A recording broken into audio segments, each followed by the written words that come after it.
But what's interesting is that I remember hearing this story as a child many, many years ago and over a very long period of time. And it wasn't until I was actually working on the book and I spoke to her about this again that I realized why this story was bothering me all those years. Because the story was bothering me. There was something about it that was troubling. And only now I realized it was troubling because it contradicted the national narrative. It contradicted what I learned in school. That the Arabs attacked, we won, they left, and we get the spoils. So what's wrong with taking their homes? If this is the truth, then there's no wrong in taking their homes. They attacked, and we won. Fair enough.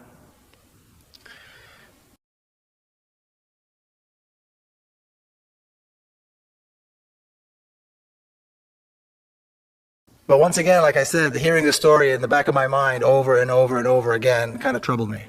And this is exactly why. The truth lays in the personal story, not in the national narrative. Can you hit the next one, please? The title of the book is The General Son, and then the subtitle is Journey of an Israeli in Palestine. So the general son is a big part of who I am, and this is my father as a general. Now, after the State of Israel was established and the Jewish militia, the Zionist militia, became the Israeli army, he remained as an officer and had a very long and interesting military career. 20 years later, 1967, the drums of war were beating. He was already a general. And a lot has been written about what happened in 1967 and why the war broke out and who actually started the war and why. A lot of books have been written about this, movies have been made about this, and it's an interesting period. Now, just kind of to touch on the history, some of you I'm sure recall, the Egyptian President Nasser decided to kick out the UN peacekeeping forces that were in the Sinai Peninsula that divided Egypt from Israel. And he entered against the ceasefire agreement that existed between the countries. He entered Egyptian troops into the Sinai Peninsula. The general saw this as a cause for war, as a legitimate cause for war. And they pushed for war. The Israeli cabinet, however, was not, they were hesitant. They were not so eager to start a war. And this tug of war began between these two groups. It was a very interesting difference between these two groups because the cabinet members were older. They were in their late 60s, early 70s, most of them. They were born in exile. They came with this whole baggage of exile, of pogroms. And this is only 25 years after the Holocaust. And they carried all of this, and they were worried that a war might lead to another Holocaust. The generals, however, were in their early 40s. Almost all of them were born in Palestine. Almost all of them were members of the Zionist militia in 1948. And they were what I like to call the new Jew that the Zionists wanted to create. Full of testosterone and very assertive and willing and ready to fight. And they created the Israeli army. Well, they wanted to fight. They saw an opportunity to start another war. Now, the myth that we're told about this, or the story I should say that we're told about the 1967 war, is that once again Israel was attacked by three massive armies intending to destroy it.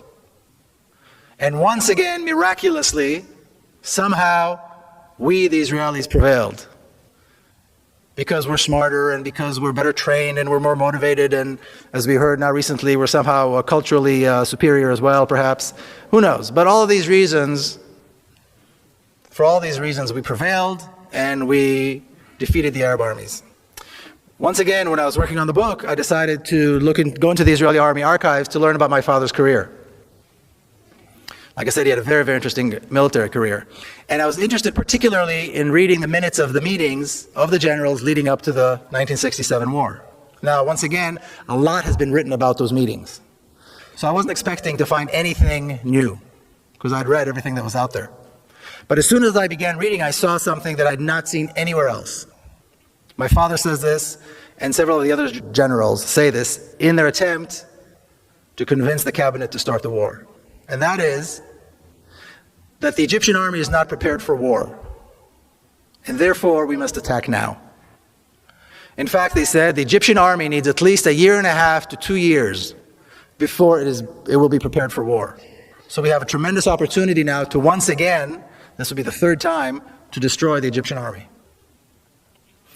And the fact that the Egyptian army brought their troops into Sinai and closer to us, closer to Israel, only makes it easier for us to destroy them. Not only are they not talking about an existential they're not talking about any threat. They're talking about an opportunity, a military opportunity to once again defeat the Egyptian army. So once again, the myth fizzles away. The generals, of course, won the day. The government gave them the okay to start a preemptive strike against Egypt. The Egyptian army was decimated in a couple of days. The Sinai Peninsula was conquered once again. The Gaza Strip was conquered. And the generals wanted more. The generals wanted more. They wanted the West Bank, which was a sore spot for them because in 1948 they wanted to take it. They were young commanders in 1948, and they wanted the West Bank then. But for political reasons, Israel decided not to take it.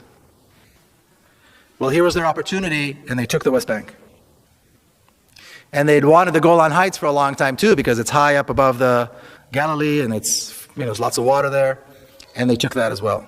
And there was a lot of ambition too. The generals, the northern commander wanted the Golan Heights, the central commander wanted, they all wanted the laurels of victory.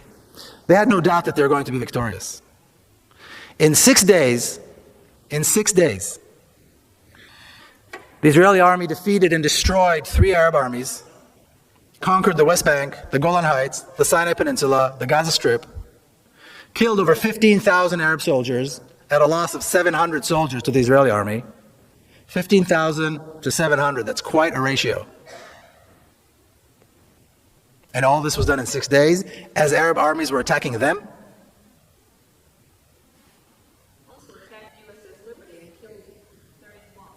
True. That's another one of those stories that nobody talks about, the USS Liberty, that's right. So again, the myth fizzles away once you actually take a look at the facts.